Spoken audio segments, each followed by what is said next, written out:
हमारे चैनल को सब्सक्राइब करें और बेल आइकन दबाएं। स्टेशन फौरन बीट नंबर 14 को रिपोर्ट करो। आरे में एक अज्ञात औरत की बॉडी मिली है। बीट नंबर 14 आरे कॉलोनी बीएस पुलिस स्टेशन तुरंत रिपोर्ट करें। बॉडी और पत्थर पे खून अभी भी ताजा है, मतलब मर्डर हुए ज्यादा वक्त नहीं हुआ है। सर, औरत की बॉडी से पर्स, फोन, आईडी ऐसा कुछ भी नहीं मिला जिससे इसकी पहचान हो सके, और आसपास भी ढूंढा है, कुछ भी नहीं मिला। कौन हो सकती है औरत? रीगेन 19। घड़ी ब्रांडेड है, शायद काफी महंगी लग रही है। लगता तो है सर, लेकिन कंफर्म करना पड़ेगा। और सर ये अंगूठी, ये सोने की लगती है। इस पे ये शायद कोई गुड लक स्टोन है। और टॉप? सर ये टॉप भी महंगा लग रहा है, शायद किसी मॉल वॉल से खरीदा होगा। हमें आरे में बॉडी मिलने की खबर सुबह 8:15 बजे मिली, तो मर्डर 4 से 6 के बीच में हुआ होगा। राइट, और इनके घाव अभी तक ताजा हैं, पूरी तरह से कुचल दिया गया है, और किसी चाकू जैसी धारदार चीज से इनके पेट और छाती पे 21 दफा वार किए गए हैं।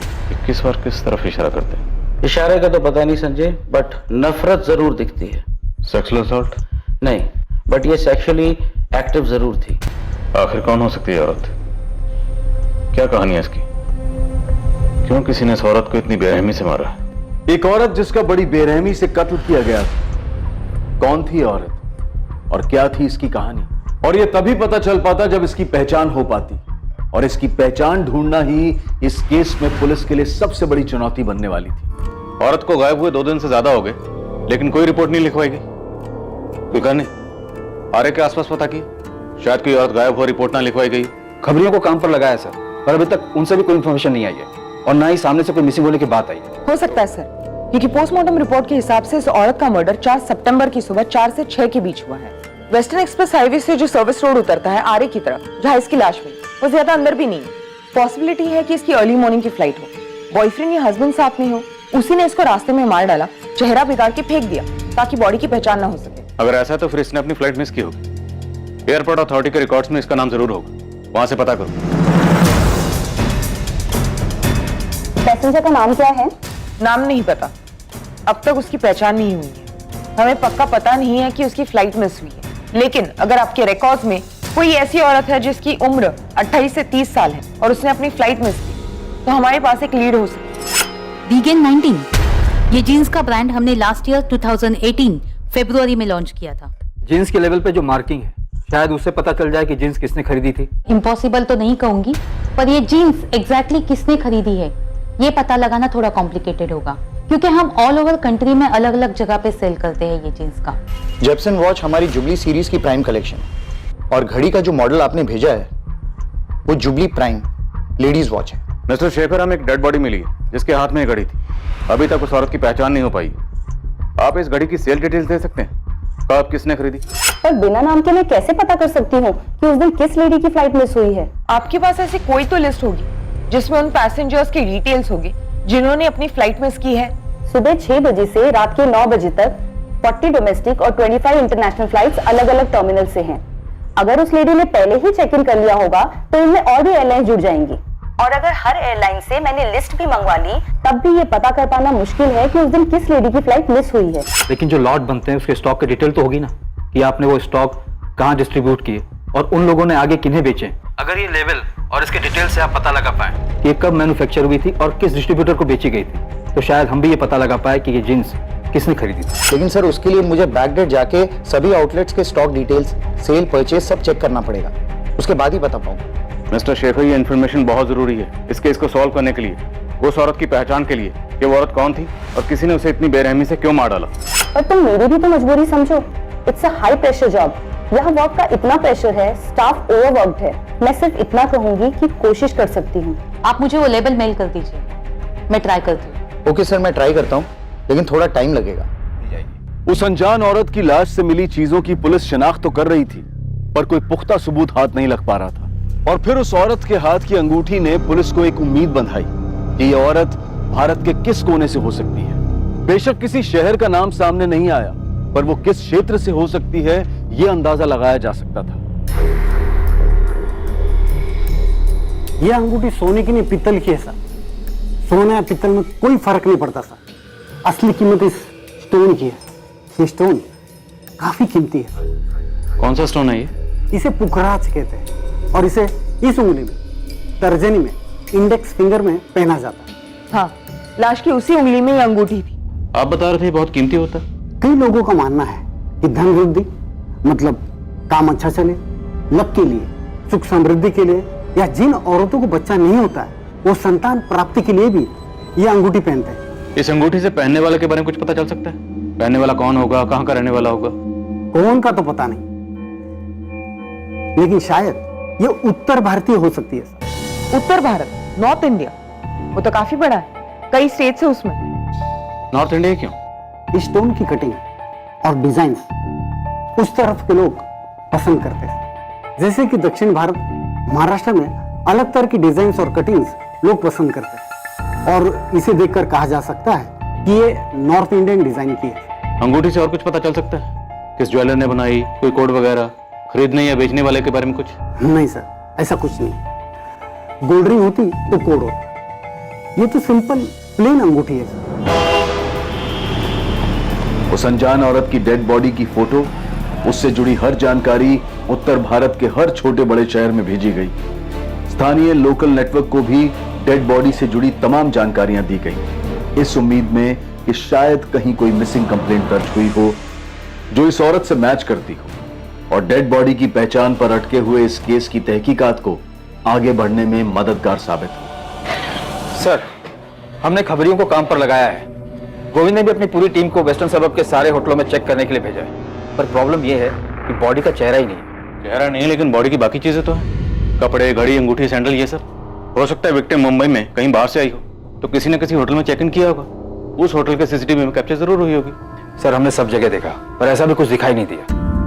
कुलकर्णी, कहीं हम गलत ट्रैक पे तो नहीं? विक्टिम मुंबई की हो, मिसिंग हो, पर मिसिंग कंप्लेंट लिखवाई नहीं गई, और उसके हस्बैंड या बॉयफ्रेंड ने अपना पीछा छुड़ाने के लिए उसको मार दिया, और चेहरा इसलिए बिगाड़ा गया ताकि पहचान ना हो सके। सर, फिलहाल तो हमें बॉडी के बारे में सोचना चाहिए कि क्या करना है। मुर्दा घर वाले कह रहे हैं कि वो बॉडी को ज्यादा दिन नहीं रख सकते। मुझे तो लगता है हमें बॉडी को दफना देना चाहिए। जैसे कोई लीड मिलेगी, री इंस्पेक्शन के लिए हम बॉडी वापस निकाल सकते हैं।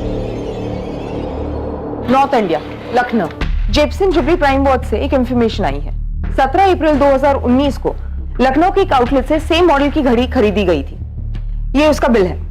बिल में खरीदने वाले की सारी डिटेल्स हैं। राकेश अग्रवाल, खरीदार का फोन नंबर भी है 444939। राकेश अग्रवाल।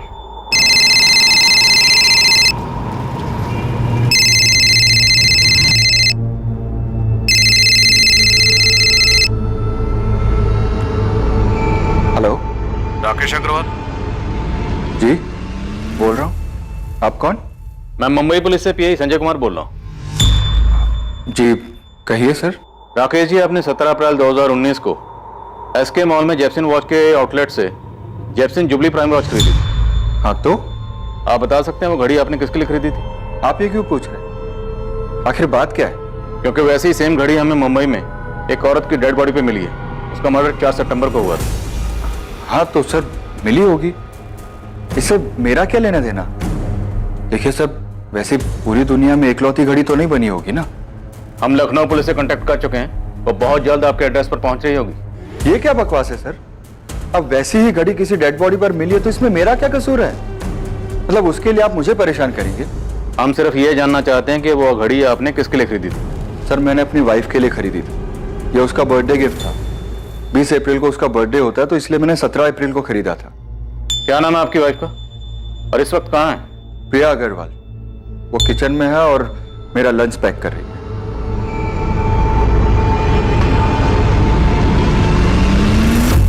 मैं आपको अभी वीडियो कॉल कर रहा हूँ, आप उनके पास ही रहिएगा। आप ये सब क्यों कर रहे हैं? सिर्फ इसीलिए क्योंकि मैंने वो घड़ी अपनी वाइफ को गिफ्ट की थी? हम सिर्फ ये देखना चाहते हैं कि वो घड़ी आज भी आपके पास ही है। सर ये मेरी वाइफ प्रिया अग्रवाल। प्रिया जी, क्या मैं वो घड़ी देख सकता हूँ जो आपके हस्बैंड ने आपको बर्थडे पे गिफ्ट की थी?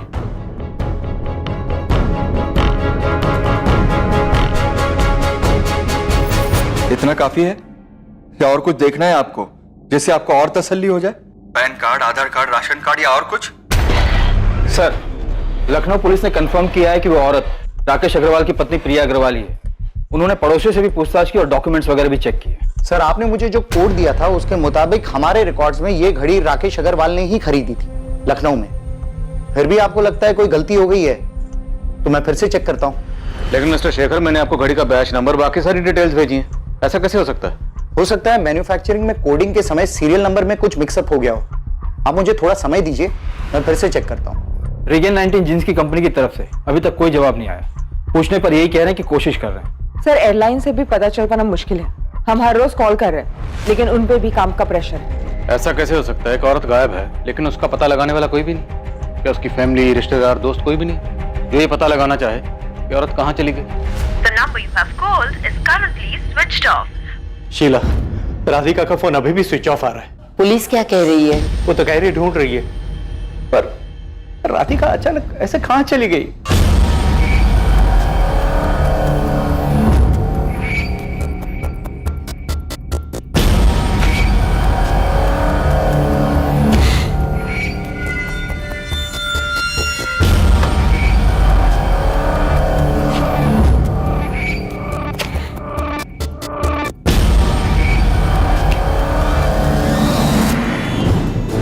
पर अब एक स्पष्ट जानकारी वीएस पुलिस को मिलने जा रही थी उस मर्डर की जो शायद किया जा चुका था।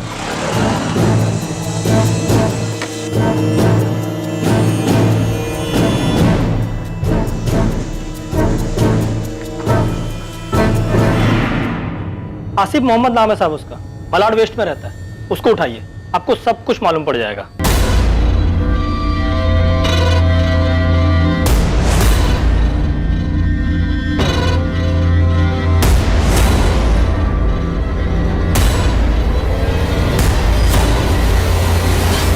आसिफ मोहम्मद, किसी का मर्डर किया इसने? अपनी बीवी मरियम मोहम्मद का। सस्पेंस मत बढ़ा गोविंद, साफ साफ बोल। साहब, इसकी बीवी 3 सितंबर से गायब है। मतलब ये कि वो अपन लोगों को एड़ा बना रहा है। आरे में जो औरत का डेड बॉडी मिला है ना, उसका हुलिया इसी ने चेंज किया ताकि पुलिस को लगे कि ये किसी अच्छे घर की औरत है और पुलिस का ध्यान इस आसिफ पे जाए ही नहीं। चल आसिफ मोहम्मद का एड्रेस है, देखते हैं कितना सही है तेरा टिप।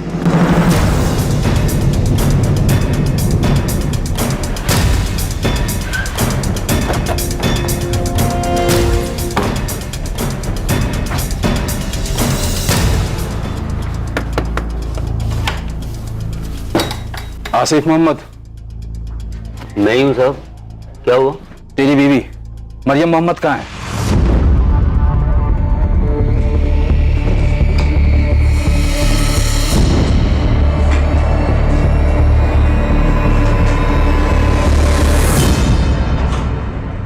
मैंने मरियम को मारा? अपनी बीवी को? क्या बात कर रहे हो साहब? मारा नहीं तो गई कहाँ? पूरा घर छान मारा। तुमने अपने घर से उसकी एक एक चीज गायब कर दी। साहब, आपको किसने बोला ये मरियम है? अच्छा, चल तो बताइए कौन है? अब ये कौन है साहब तो पता नहीं, लेकिन मरियम से मेरी रोज बात होती है। अगर मैं सुबह बात नहीं कर पाता हूँ तो रात को अक्सर जरूर बात हो जाती है। आपको अगर यकीन नहीं हो तो मैं आपकी अभी उससे बात करवा देता हूँ। अच्छा, बात करो। क्या साहब, आपको किसी ने कुछ भी बोला और आप भी ना? लो साहब, घंटी जा रही है, आप खुद ही बात कर लो, आपको यकीन। सलाम वालेकुम, कैसे हैं आप? आप कौन बोल रही हैं? पहले आप बताइए, आप कौन बोल रहे हैं? ये तो मेरे शौहर आसिफ का नंबर है। आपके पास कैसे आया? मैं मुंबई पुलिस से इंस्पेक्टर संजय शर्मा बोल रहा हूँ। इंस्पेक्टर? लेकिन ये तो मेरे शौहर आसिफ का नंबर है। वो ठीक तो है ना? मेरी बात कराइए उनसे। बात करवाएंगे, लेकिन पहले आप ये बताइए कि आपके शौहर का पूरा नाम क्या है? आसिफ मोहम्मद। आखिर बात क्या है बताइए मुझे, और इस तरह डराइए मत। और आपका पूरा नाम क्या है? मरियम मोहम्मद। अल्लाह के वास्ते मेरी उनसे बात कराइए, बड़ी मेहरबानी होगी। सर, हमें आसिफ के घर से किसी भी औरत का कोई सामान नहीं मिला। मैंने उसके घर के आसपास पूछा, लेकिन सबका यही कहना है कि उसको कभी किसी औरत के साथ नहीं देखा उन्होंने। मरियम मोहम्मद? जी हाँ, आसिफ मोहम्मद की पत्नी। पत्नी? और मैडम, वो तो यहाँ पे अकेले ही रहता है, उसके साथ कभी कोई औरत को देखा ही नहीं है। उसकी पत्नी तो जोधपुर में रहती है, उसने एक बार बताया था। सर, लगता है इस बार भी घड़ी वाले राकेश अग्रवाल की टिप की तरह ही रॉन्ग नंबर लगा। लगता है गोविंद का दिमाग खराब हो गया, ब्लाइंड मर्डर में ब्लाइंड टिप दे रहा। खामखा आपने मेरी बीवी को डरा दिया साहब। और आपको किस बेवकूफ ने बोला कि मैंने अपनी बीवी का मर्डर किया? काम क्या करता था? दिहाड़ी मजदूर हूँ। कारपेंटरी करके जैसे तैसे 2 पैसे कमाता हूँ साहब, और उन 2 पैसे में से बचाकर अपने घर भेजता हूँ ताकि मेरी बीवी हमारे बेटे इखलाक को अच्छी तालीम दे सके, अच्छा खाना खिला सके। पुलिस को लगने लगा था कि लखनऊ के राकेश अग्रवाल की तरह उन्हें एक बार फिर गलत जानकारी दी गई थी, लेकिन आसिफ के जरिए पुलिस के सामने एक ऐसा खुलासा होने जा रहा था जो इस केस को एक अलग ही स्तर पर, एक अलग ही मोड़ पर ले जाने वाला था। अरे गोविंद, ये क्या मजाक लगा रखा है? हमारे सामने आने से पहले एक बार ठीक से पता तो कर लेता। आपको मेरे से ज्यादा वो आसिफ की बात पे भरोसा है? मैं बोल रहा साहब, मर्डर वही किया है। यदि खबर गलत निकली ना तो नेटवर्क छोड़ के आउट होने को तैयार है मैं। अरे गोविंद, उसकी बीवी मरियम तो जोधपुर में है, हमने बात की उससे। वो अपन लोगों को फिर से घुमा रहा है साहब। उसका इधर एक औरत के साथ सेटिंग है। अपना पंटर लोग उस औरत का एड्रेस ढूंढ देंगे। नाम और एरिया मालूम है मेरे को, प्रीति नाम है साहब, धंधा करती है उधर मीरा रोड में, किधर तो रहती है साहब। मैं पक्का बोलता है, आप बोलो तो मैं स्टाम्प पेपर पे लिख के देने को तैयार है कि जिस लेडीज का डेड बॉडी आप लोगों को मिला है ना, वो मरियम मोहम्मद ही है साहब। राजेश सर, मैं अभी आपको एड्रेस मैसेज करती हूँ। जोधपुर घंटा घर के आसपास ही कहीं मरियम मोहम्मद का घर है। घर पे जो औरत आपको मिलेगी, हमें उसकी पूरी डिटेल्स चाहिए, सारे document, Aadhaar card, voter card, PAN card, जिससे ये प्रूव हो सके कि वही मरियम मोहम्मद है। ठीक है निर्मला, आप फौरन उसका एड्रेस भेजो, इससे पहले कि वो भागने की कोशिश करे। मैं एक टीम लेकर उसके घर पहुंचता हूँ। आपको जो करना है करो, जो देखना है देखो, लेकिन मुझे बताओ तो सही, आपको कौन गुमराह कर रहा है कि मैंने अपनी बीवी को मारा है? ये गोविंद को क्या हो गया? नशा वशा करने लगा है क्या? वो तो अब भी यही कह रहा है सर कि आसिफ ने अपनी बीवी को मारा और उसकी लाश को ठिकाने लगा दी। वो तो ये भी कह रहा है कि उसकी एक गर्लफ्रेंड है, प्रीति नाम है उसका, धंधा करती है, और उसी के लिए उसने अपनी वाइफ मरियम को मारा है। ये आसिफ अपनी बीवी मरियम का कत्ल यहाँ करता है मुंबई में, फिर दूसरी मरियम जोधपुर में पैदा कर देता है। कुलकर्णी, ये आसिफ इतना शातिर है क्या?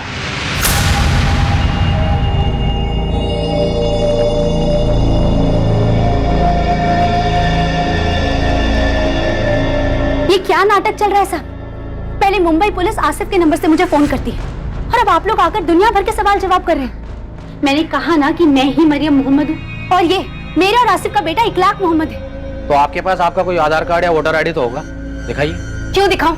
मैंने कहा ना कि मैं मरियम मोहम्मद हूँ। देखिए मैडम, आपके पति पर अपनी पत्नी के मर्डर का इल्जाम है और वो इस वक्त मुंबई पुलिस की हिरासत में है। अरे लेकिन मैं हूँ उनकी बीवी और मैं जिंदा हूँ। आपको 10 बार बोल चुकी हूँ, लेकिन फिर भी आप लोग बेवजह परेशान कर रहे हैं। रुकिए, अभी लेकर आती हूँ। ये लीजिए। इतना काफी है कि और सबूत चाहिए आपको? हमारे निकाह को 7 साल हो गए और 5 साल का हमारा बेटा है और हम कहीं बाहर से नहीं आए, यही जोधपुर से हैं। चाहिए तो मोहल्ले वालों को जाके पूछ सकते हैं। और हाँ, 4 घर छोड़ के आसिफ के अम्मी और अब्बू रहते हैं। सुबह से परेशान कर दिया आप लोगों ने हमें।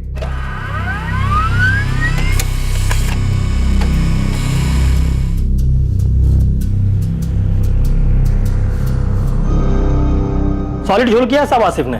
अबे कोई झोल नहीं है, जोधपुर की पुलिस मिली है उसकी बीवी से, सारे सबूत मिले कि वो मरियम ही है। यहाँ तक कि उसके माँ बाप से भी बात की उन्होंने। हो ही नहीं सकता साहब, मैं 100% बोलता है झोल किया बोल के। अब मालूम नहीं उसने ये मरियम कब पैदा किया। मैडम, आप आसिफ के घर के आजू बाजू से पूछा क्या? हाँ, सबका यही कहना है कि कभी किसी ने उसको किसी औरत के साथ नहीं देखा। कैसे देखेंगे मैडम? मलाड में तो ये 5 सितंबर से रहने आया, ये उसका दूसरा घर है। डल्ला है साहब आसिफ, पूरा धंधा काशी मीरा चलाता है। ये उसके मीरा रोड के घर का एड्रेस, जहाँ किसी ने भी इसे 4 सितंबर से नहीं देखा है। यहाँ अपनी बीवी के साथ रहता है। 2-4 और लेडीज लोग भी है जिसको धंधे पे लगाया है। उसी में से प्रीति नाम की एक लड़की है जो उसकी एकदम खास है, और उसी के चक्कर में उसने मरियम का मर्डर किया। ये प्रीति भी उधर काशी मीरा में ही रहती है। ये उसके घर का एड्रेस, और ये पूरा खबर अपना उस्मान लेकर आया। तब उस्मान ने प्रीति पे नजर रखा हुआ था। मैं क्या बोलता साहब, आप लोग इस प्रीति को उठाइए और साथ में ना आसिफ के दोस्त राशिद को भी। ड्राइवर है, टैक्सी चलाता है। उसी की गाड़ी में ये लोग बॉडी को ठिकाने लगाने लेके गए थे।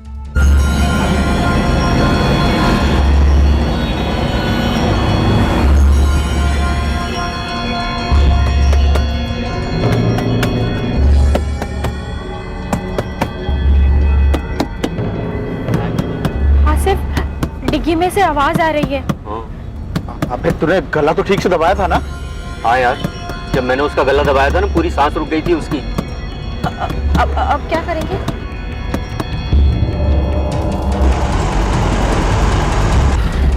राशिद, तू एक काम कर, गाड़ी ना यहाँ से अंदर दबा ले, झाड़ी के अंदर ले ले। आगे पुलिस की चेकिंग मिल गई ना तो खाम में प्रॉब्लम हो जाएगी यार। ठीक है भाई।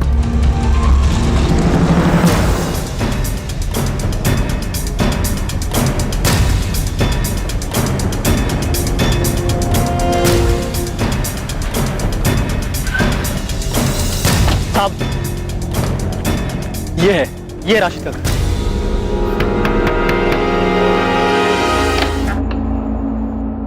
राशिद खान, चल। मैडम मैडम छोड़िए मैडम, कहाँ लेके जा रहे हैं मेरे को? आसिफ मोहम्मद से मिलवाने इंतजार करें। अरे साहब मुझे कहाँ लेके जा रहे हो? साहब मेरी बात टैक्सी टो करवा के पुलिस स्टेशन चल। अरे साहब मेरी बात तो सुनो, साहब मेरे किया क्या? हाँ साहब, यही आसिफ मोहम्मद का घर था, यही रहता था वो। और साहब सबको मालूम है वो क्या काम करता था। सिर्फ वही नहीं, उसकी बीवी भी इस धंधे में उसके साथ थी। बहुत नकचड़ी औरत थी साहब, एक बार हमारी झिक भी हो गई थी उसके साथ। ये क्या बकवास कर रहे हो तुम लोग? हाँ, मैंने कभी तुम लोगों को धंधा करने के लिए बोला है? नहीं ना। ये शरीफों की रहने की जगह है। तू ना अपने गंदे धंधे अपने पति के साथ कहीं और जाके कर। पूरे मोहल्ले को गंदा कर रखा है तूने और तेरे पति ने। मुझे तो यहाँ कोई दिक्कत नहीं है, दिक्कत तो तुम लोगों को है। और बहुत ज्यादा गंदगी भी लगती है, तो तुम लोग जाओ, मैं क्यों जाऊँ? हाँ, मैं तुम्हारे यहाँ झांकने के लिए आती हूँ? नहीं ना। ये उसकी बीवी है, मरियम मोहम्मद। नहीं तो ये उसकी बीवी नहीं है। नाम मरियम था कि क्या था क्या मालूम, ये तो झूठ भी बोल सकती है। यहाँ तो सब लोग उसको सबीना बुलाते थे। निकलो यहाँ से, फुरा। ये तो देख, क्या औरत है ये।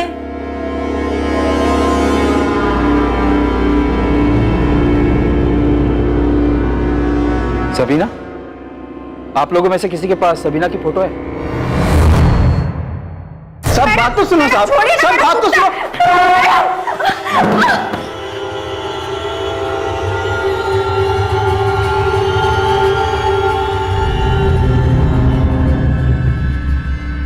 सबीना, काशी मीरा में यही नाम रखा था ना मरियम का?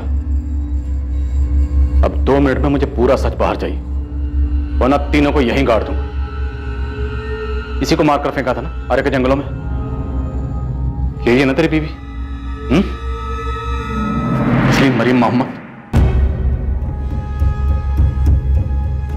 पुलिस का मुखबिर गोविंद कत्ल के मकसद और पुख्ता सबूतों के साथ पुलिस के पास आया, पर आसिफ और उसके साथी राशिद और प्रीति एक ऐसे मर्डर का खुलासा करने वाले थे जो पुलिस के भी होश उड़ा देने वाला था और मर्डर के केस को एक नया मोड़ देने वाला था।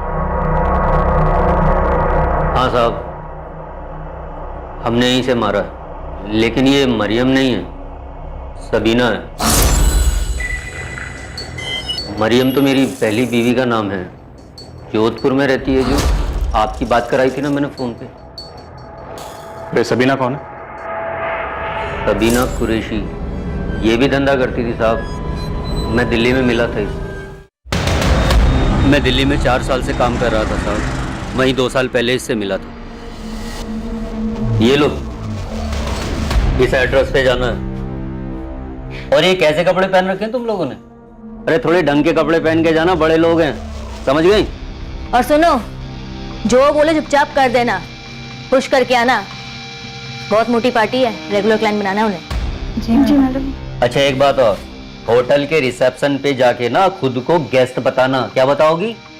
गेस्ट। और अंग्रेजी में बोलना। चलो जाओ, घबराओ मत जाओ। अरे सबीना जी जरा गौर तो फरमाइए। ये ले तेरा हिस्सा। मैं और सबीना मिलके काम करते थे। सबीना लड़कियां ढूंढ कर लाती थी, ऐसी लड़कियां जिन्हें धंधा करने में कोई एतराज नहीं होता था। मैं ऐसे ही अनजान लोगों को दोस्ती के मैसेज भेजता था, जिसमें घुमा फिरा के धंधे की बात लिखता था। उसमें से कोई जवाब देता तो उसे हाई क्लास लड़की देने का ऑफर देता था। बिल्कुल साहब, बिल्कुल, आप फिक्र मत करो साहब। अरे नहीं साहब, टेंशन लेने की जरूरत नहीं है। आप जहाँ कहोगे लड़की पहुंच जाएगी, किसी को पता नहीं चलेगा। आप फिक्र मत करो। अरे मैं हूं ना, देख लेना साहब, आप खुद ही बोलोगे यार आसिफ तूने दिल खुश कर दिया। सब सही चल रहा था साहब, पर फिर एक दिन हमारी एक लड़की पुलिस की रेड में पकड़ी गई और फिर पुलिस ने मुझे और सबीना दोनों को गिरफ्तार कर लिया। हम दोनों जमानत पर बाहर तो आ गए, पर पुलिस रिकॉर्ड में आने के बाद वहां काम करना मुश्किल हो रहा था साहब। जैसे ही धंधा शुरू करते पुलिस उठा लेती। खर्चा पानी देने में तेल निकल गया हम लोगों का। बस मैंने और सबीना ने तय किया कि हम दिल्ली ही छोड़ देंगे और 1 साल पहले हम लोग मुंबई आ गए। यहाँ आके हमने काशी मीरा में अपना धंधा जमा लिया। ओए, तेरे धंधे पानी में हमें कोई इंटरेस्ट नहीं है, सीधा मुद्दे पे है, वरना तेल निकाल देंगे मार मार के तेरा। सर वही तो बता रहा हूँ मैं आपको। यहाँ ये प्रीति है ना, ये सामने से चलकर आई, पहले से इस धंधे में थी। मुझे सिखाएगा? आसिफ कल पैदा नहीं हुई मैं, समझा? एक तो प्रीति सामने से खुद चल के आई है, ऊपर से पूरे हफ्ते में 2 ग्राहक के पास भी नहीं गई है। अरे कैसे जाएगी वो, तबीयत ठीक नहीं है उसकी। तबीयत ठीक नहीं उसकी है? तबीयत ठीक नहीं है उसकी? मुझे घुमाएगा तू? मुझे पता नहीं मेरी पीठ पीछे क्या चल रहा है, पता नहीं है मुझे। हाँ ए सबीना, बहुत ज्यादा कर रही है तू, बोल रहा हूँ। मैं ज्यादा कर रही हूँ? मैं ज्यादा कर रही हूँ? हाँ तुझे क्या लगा तू कल की आई हुई प्रीति के साथ टाका भिड़ाएगा, मैं चुपचाप बैठी रहूंगी? मरियम नहीं हूँ मैं जो चुपचाप एक कोना पकड़ के रोने बैठ जाऊँ, समझा? साला चैन से खाना भी दुश्वार कर दिया तूने, जब से बकवास कर रही है तू। आसिफ एक बात ना कान खोलकर सुन ले, अगर तूने कहीं और मुंह मारा ना तो खाना छोड़ उल्टा मैं तुझे खा जाऊंगी, समझा? और हाँ जाकर ना अपनी प्रीति को बोल दे यहाँ से उसका धंधा बंद, जहां से ये वहीं चली जाए। कल से मुझे यहाँ को दिखनी नहीं चाहिए, समझा? ऐसे आंखें फाड़ फाड़ के क्या देख रहे हैं? जितना बोला उतना कर, चल निकल यहाँ से। मैं सबीना को खुश रख रहा था, माँ मरियम को भी और यहाँ इस प्रीति को भी, लेकिन ये सबीना कुछ सुनने को तैयार ही नहीं थी साहब। खुद किसी की जगह मारकर बैठी थी और अब उसे धर्मपत्नी बनना था। आसिफ की जिंदगी में सारी जगह उसे अकेली को चाहिए थी। सबीना को कैसे मारा, अब कहाँ मारा? वहीं काश्मीरा वाले घर में, रात के अंधेरे में गला दबा दिया उसे।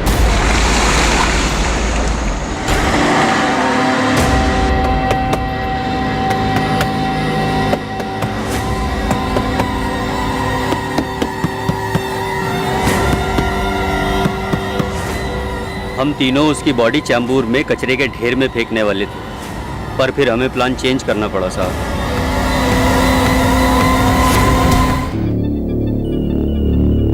साहब सच बोल रहा हूँ, हमने सबीना की बॉडी पर कुछ नहीं डाला। मतलब ये घड़ी और अंगूठी सबीना की है? नहीं साहब। तो ये सब बॉडी पे कहाँ से आए? ये कपड़े, ये जीन्स टॉप सबीना के हैं ना? नहीं, ये कपड़े उसके नहीं हैं। मतलब पहले तुम लोगों ने सबीना का कत्ल किया, उसके बाद उसकी बॉडी को ये सब पहना है? साहब हमने ना कोई कपड़े बदले हैं, ना कोई अंगूठी पहनाई है, ना हमने कोई जींस पहनाई है।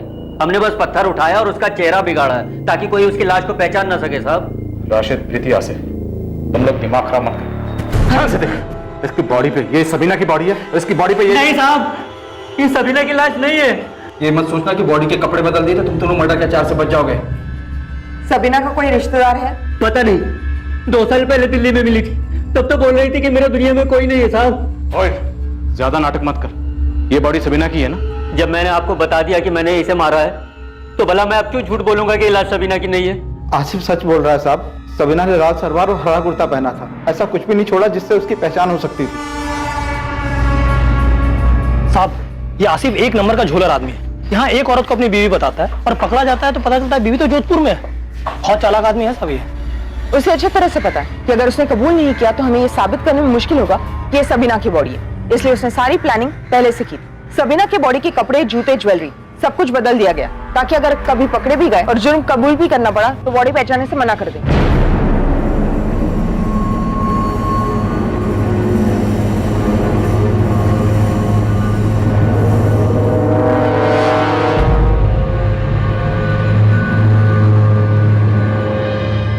डीएनए टेस्ट का तो सवाल ही नहीं उठता जब वो खुद बोल रहा है कि उसे पता नहीं कि सबीना कहाँ से थी, उसका परिवार है भी या नहीं। एक और तरीका है इनसे सच उगलवाने का, इन तीनों को अलग अलग तोड़ दो। निर्मला, तुम प्रीति को देखो, मैं और कुलकर्णी राशिद और आसिफ को संभालते। एक टीम आसिफ और राशिद को लेकर उस स्पॉट के लिए निकली जहां उन्होंने सबीना की लाश को फेंका था। दूसरी टीम क्राइम स्पॉट का पता लगाने के लिए प्रीति को लेकर अलग से निकली।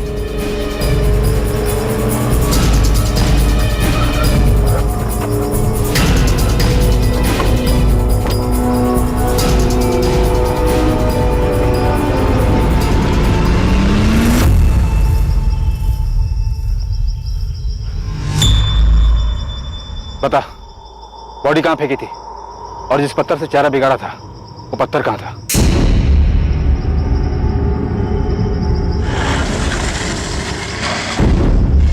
तुमने बॉडी यही फेंकी थी? हाँ मैडम, वो जो पेड़ है ना वो साइड में, पत्थर उसी के पास पड़ा था।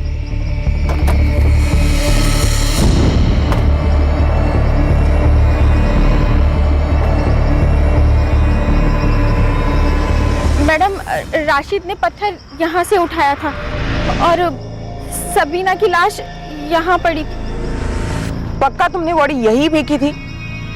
हाँ मैडम। बता जल्दी, कहाँ फेंकी थी? साहब, हमने सबीना की लाश को यहाँ नहीं फेंका था साहब। यहाँ नहीं फेंका था तो कहाँ फेंका था? साहब, ये जगह तो गोरेगांव हाईवे से 2 मिनट की दूरी पर है। हम लोग तो आरे के उस पार पवई तक निकल गए थे और वहाँ सबीना को होश आ गया था तो हम लोगों ने गाड़ी अंदर की तरफ ले ली थी। सर मुझे लगता है ये लोग सच बोल रहे हैं, क्योंकि प्रीति हमें जिस जगह लाई है ये भी आरे का एक हिस्सा है, लेकिन ये उसका दूसरा छोर है, पवई साइड की तरफ। ओके निर्मला, तुम वहीं रुको, हम लोग भी यहाँ से निकल रहे हैं। आसिफ और राशिद भी यही कह रहे हैं कि उन्होंने सबीना की बॉडी यहाँ नहीं फेंकी थी। चलो, जहाँ बोल रहे हो वहाँ चलते हैं, देखते हैं क्या बताते हो तुम लोग। कहाँ फेंकी थी बॉडी तुम लोगों ने?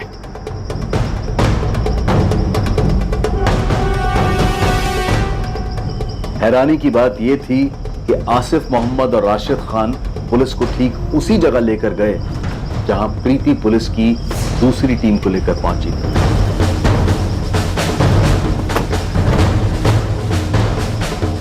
आइए साहब।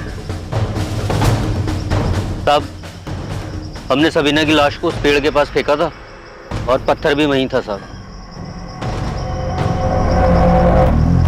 सर प्रीति ने भी बिल्कुल यही कहा था कि लाश यही फेंकी थी और पत्थर भी यही था।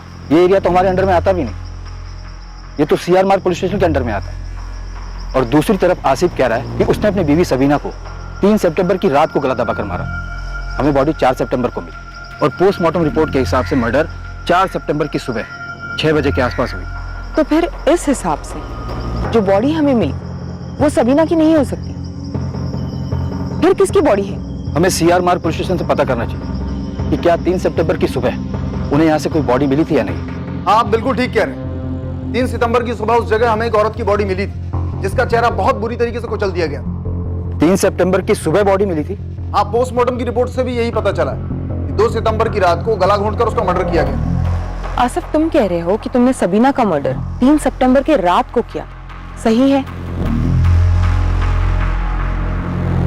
मैडम, तारीख तो याद नहीं है, लेकिन मर्डर मैंने रात को ही किया था। आपको जो बॉडी मिली थी उस औरत ने लाल सलवार और हरा कुर्ता पहना था। हाँ, वही था।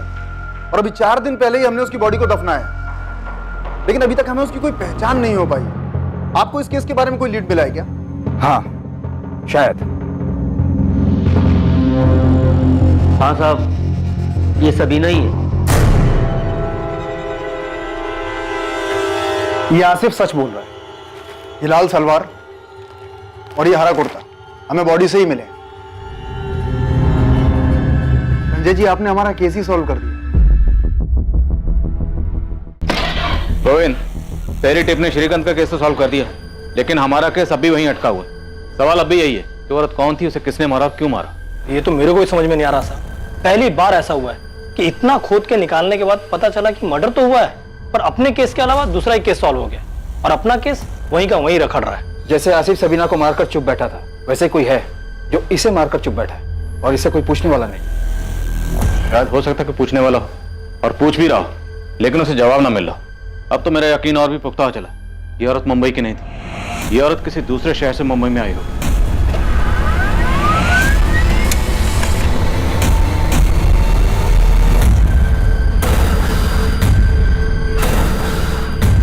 शीला, राधिका का फोन अभी भी स्विच ऑफ आ रहा है। पुलिस क्या कह रही है?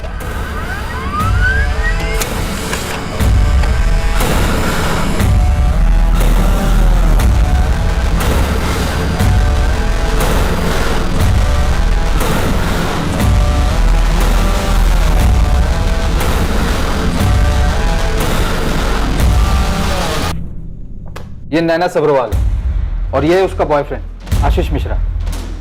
ये दोनों फोटो चंडीगढ़ पुलिस ने भेजी है, पर नैना की डिटेल्स उस डेड बॉडी से मैच करती है जो हमें आरे में मिली। ये दोनों 18 अगस्त से गायब और इन दोनों की फैमिली ने मिसिंग कंप्लेंट भी दर्ज करवाई। ऑनर किलिंग, इज्जत के नाम पर वो लड़की को मार डाला शायद। सर, ये राधिका जो उम्र 27 साल, 21 अगस्त से पटना से मिसिंग। 22 अगस्त को उसके पिता रमाकांत झा और मां शीला झा ने मिसिंग कंप्लेंट लिखवाई थी पटना पुलिस में। इसके डिटेल्स भी बिल्कुल मैच करती है उस डेड बॉडी से जो हमें आरे में मिली। इसके पिता इसकी शादी करवाना चाहते थे, जिसकी वजह से राधिका का झगड़ा उसके पिता से हुआ और वह घर छोड़ के चली गई।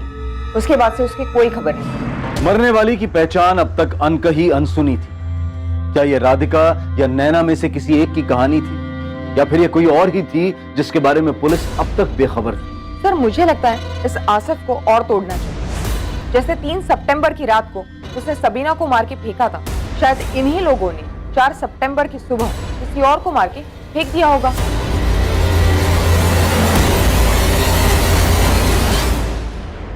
क्या वाकई में इस अज्ञात औरत की पहचान और उससे जुड़े सभी सवालों के जवाब के लिए सिर्फ आसिफ मोहम्मद जिम्मेदार था, या फिर कोई और था जो पुलिस की आंखों में धूल झोंक रहा था?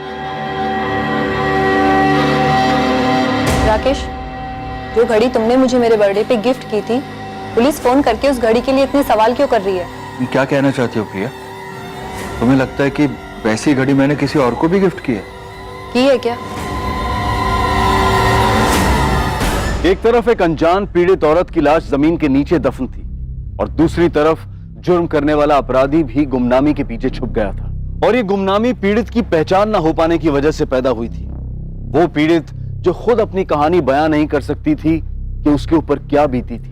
तमाम तरह की मुश्किलों और चुनौतियों को पार करते हुए पुलिस ने ये केस कैसे हल किया, उस औरत, उस अज्ञात पीड़ित की पहचान करते हुए पुलिस कातिल और कत्ल के मकसद तक कैसे पहुंची, ये हम देखेंगे कल रात 11 बजे इस केस के दूसरे और आखिरी भाग में। अब मैं अनूप सोनी आपसे विदा लेता हूं और याद रखें, क्राइम और आपके बीच में सिर्फ इतना फर्क है कि आप कितने सतर्क हैं। सतर्क रहें, सुरक्षित रहें। जय Hind. For more updates, subscribe to our channel, click the show links and enjoy watching the videos.